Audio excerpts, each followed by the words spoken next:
Good morning, gentlemen. Again, we are coming to you from the Deanship of the Common Year at Majma PYP. And again, we are doing the online course for English Second Language. We are doing the Level 2 book. This is Unit 7. And I am your teacher, Dale Warren. Once again, we are using the same textbook, Q Skills for Success, Book 2, Listening and Speaking. If you don't have the book with you, please pause the video and go and fetch it. Alright, I take it you all now have the book. Our lesson today is taken from page 132, and it is how to construct the future tense with the auxiliary verb will. And our homework will be on the future tense with will, taken from page 133, exercise A. Alright, if you are all in the book, the page you should be at is page 132. Okay, this is a very simple grammatical construction. Most of you will have done it before, so it will be revision for you. Alright, the first thing we have to cover is positive statements in the future tense. It's a very simple construction, making a positive future tense statement with will. We use 4 building blocks in the construction. Our first building block is the subject. Our second is the auxiliary verb will. Our third building block is the main verb, which will take the base verb form. And the last building block is the predicate. Let us have a look at this and do some examples in tabular form. Okay, looking at example number 1. Our subject is our auxiliary verb will, our main verb in the base form, read, and our predicate, my book. I will read my book. Looking at example 2, we follow the exact same pattern. Our subject is Ziad. Again, we follow that with will. We follow will with the main verb in its base form, so Ziad will go. And the predicate is home tomorrow.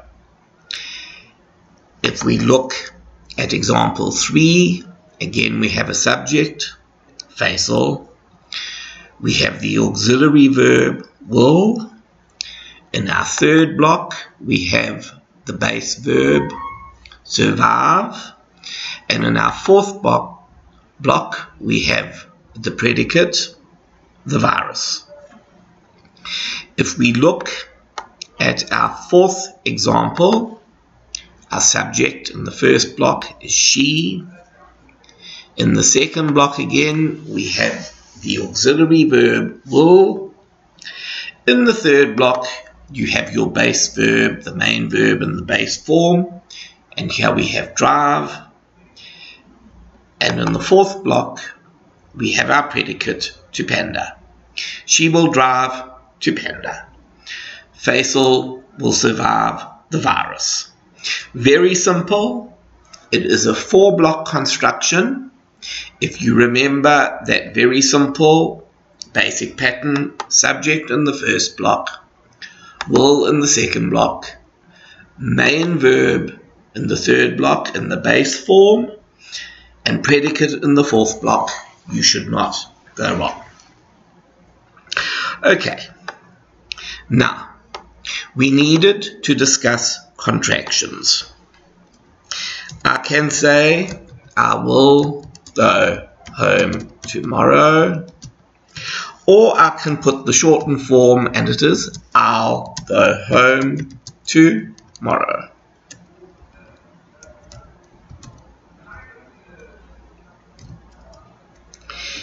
He will eat kapsa on Tuesday. We can make the contraction, he'll eat kapsa on Tuesday.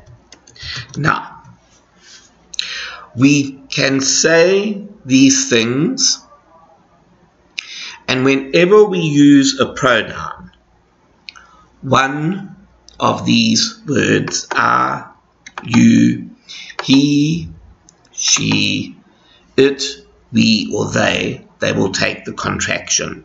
But proper nouns don't take the contraction. Okay, so pronouns, and pronouns are you, we, he, she, it, we, or they will take the contraction. Not proper nouns.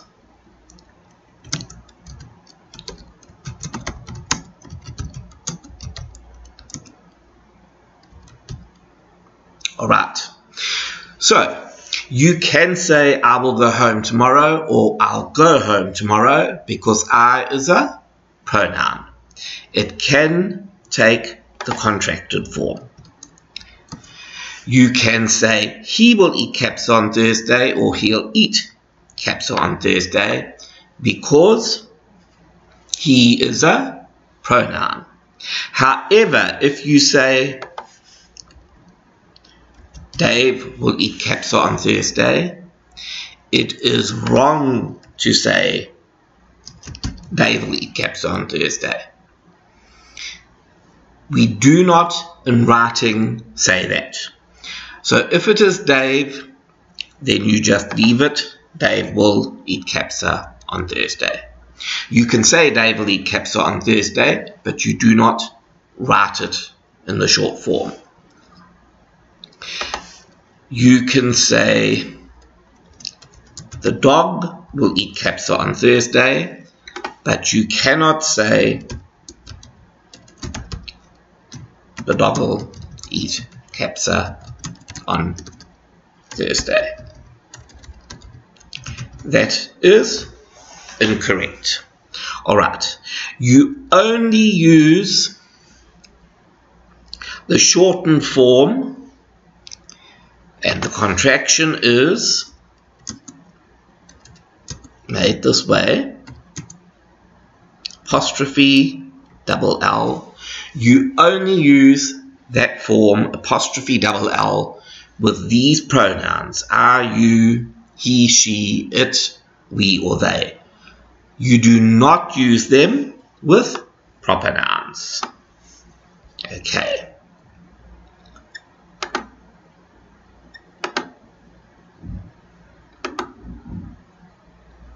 So the pronouns can take the contraction, the proper nouns cannot. So that is, it is correct to say I'll go home tomorrow. You can say I will go home tomorrow or I'll go home tomorrow. But if you say the dog will eat kapsa on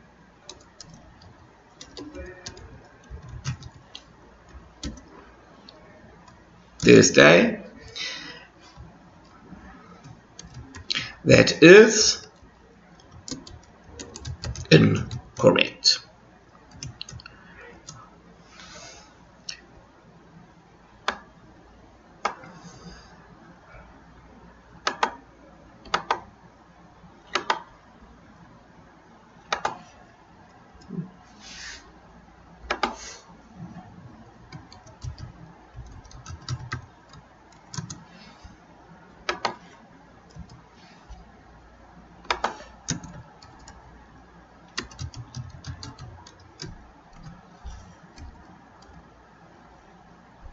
So, where it is a pronoun like I, you, he, she, or it, we can say I will go home tomorrow, the long form, and it is correct. We can say I'll go home tomorrow, the short form, it is correct. We cannot use the short form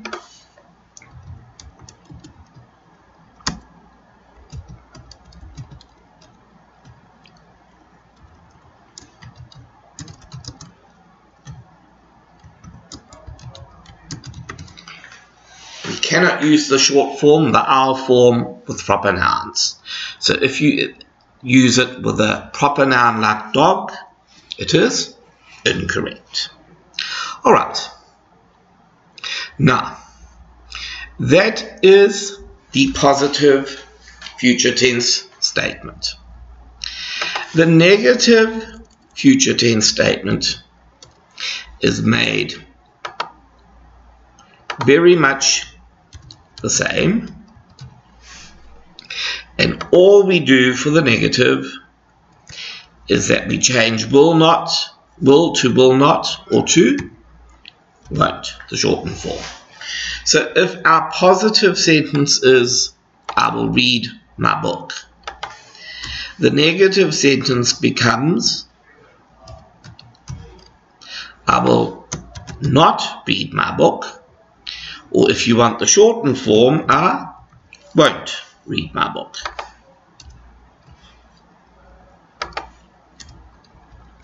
If we have the positive form, Ziad will go home tomorrow. To make that the negative form, all we do is we say Ziad will not go home tomorrow. Or we can do the shortened form of will not, and we say Ziad won't go home tomorrow. We say Faisal will survive the virus, that is the positive form, but we can make it negative by saying Faisal will not survive the virus, or we can use the shortened form of will not, and that is won't. She will drive to Panda, that is a positive future tense. We can make it a negative future tense simply by putting in the word not, or we can say won't. Alright, and the negative contraction is very simple.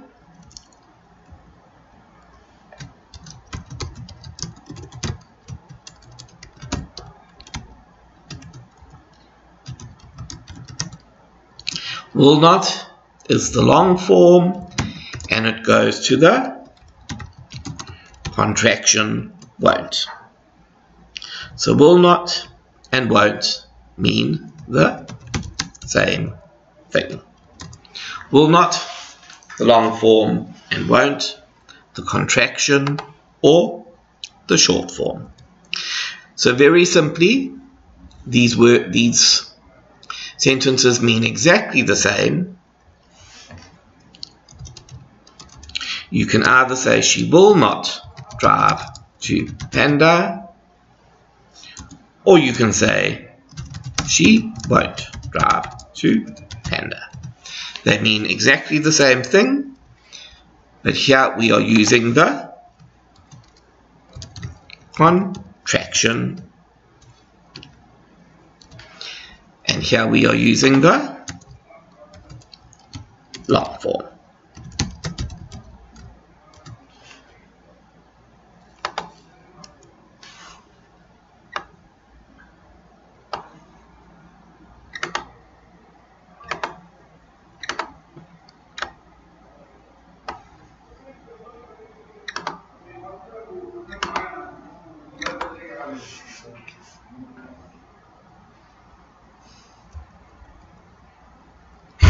Alright, the next issue we have to cover are yes and no questions with will.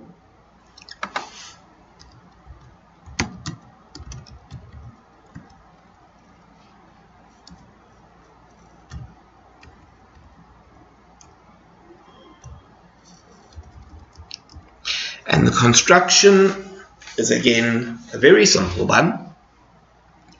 If you want to ask a positive question, you say will, then you use the subject in block 2, the main verb in its base form in block 3, and the predicate in block 4. So if we look at our first example, will is coming in our first sentence.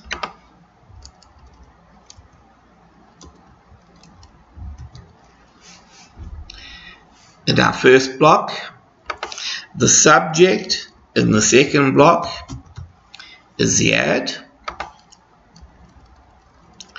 The base verb in the third block is play, and our predicate is soccer. Very simply, will Ziad play soccer tomorrow? Now, that is the positive form of the question. If we wanted to make it negative, we would simply say, won't Ziad play soccer tomorrow? If we look at example 2, and we're asking a positive question, in our first block, will, in our second block, the subject, Sari, in our third block, the main verb in the base form, go, and in the fourth block, our predicate, Chujada. Will Sadi go to Jeddah? We are asking a positive question, and again, we can make it a negative question if we just change it to won't Sadi go to Jeddah. Our third example, will Ali need a new computer? Once again, we put will in the first block, Ali, who is our subject, in the second, the base verb, which is the main verb in base form, in the third block, and our predicate here is a new computer. Will Sadi need a new computer? We can also say, won't Sadi need a new computer? And the reason these are yes or no questions is because when you ask a question that starts with will, then the answer has to be yes or no. So if I said, will Ziad play soccer tomorrow? Yes, Ziad will play soccer tomorrow. No, Ziad won't play soccer tomorrow. Won't Sadi go to Jeddah? No, Sadi won't go to Jeddah. Or I can say, yes, Sadi will go to Jeddah. Will Ali need a new computer? And I can say, yes, Ali will need a new computer.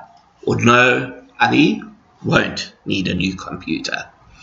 Because our answers will be either yes or no, these are yes or no questions. The next type of question we have to ask is an information question. And an information question asks us for some sort of information. It starts with a question word. We then put will or won't. We then add the subject and the base verb and the predicate. So very simply, if I have a yes or no question, I can change it into an information question just by putting a question word in front. So if I say, if my yes or no question was, will Ziad play soccer tomorrow?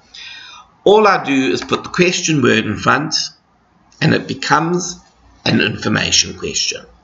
Where will Ziad play soccer tomorrow? If I have a question that is a yes or no question, like, won't Sally go to Jeddah? I can change it into an information question just by putting a question word in the first block.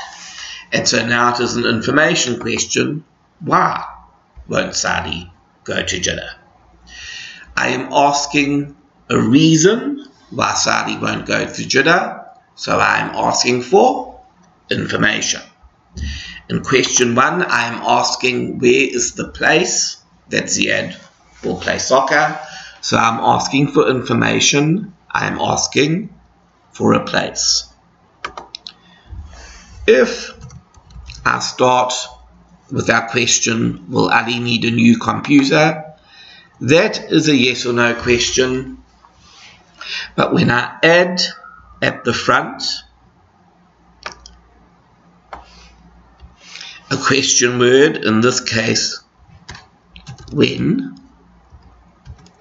then this becomes an information question, because I am now asking for information. I am asking for the time when Ali will need the new computer. Again, it's a very simple construction. You start with a question word. You then put either will for a positive question or won't for a negative question. You have the subject, Ziad, Sali, Ali, could be Feroza, it could be she, whatever you want to make the subject. You have your main verb in the fourth block in its base form, and then in the last block we will have our predicate. So where will Ziad play soccer tomorrow? Why won't she go to Jeddah? When will Feroza need a new computer? Alright, the homework is on page 133, exercise A. So please all turn there quickly. If you have a look at exercise A, they will tell you in the brackets what they want you to do. So if they want a positive sentence, they will put affirmative in the brackets.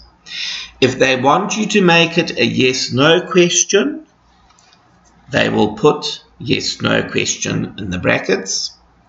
If they want a negative statement for number 3, they are putting negative in the brackets. Number 4, they want you to make an information question, so you have to start with when, that information word. Number 5, you have to use the negative contraction when you make the statement. Alright, so look when you do each of them, first of all, at what is inside the brackets, so you know what they are wanting you to do. Then, if you have any confusion or you don't know what it means when they say negative contraction or information question, go back to page 133, and if you look at page 133, it will explain everything. So you shouldn't get confused, but if you do, go back to page 133 and it will show you what is an affirmative statement, what is the affirmative contraction, what is a negative statement, what is the negative contraction, how you will make the yes or no question, and how you will make the information question. Alright, guys, what I want you all to do when you have done the homework,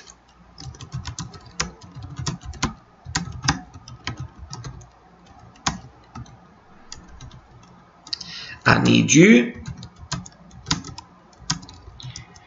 to send it to your speaking teacher, fill in the book, take a photograph with your smartphone and send it to your normal speaking teacher. Okay, thank you very much, gentlemen, and you will hear from me again in a week's time.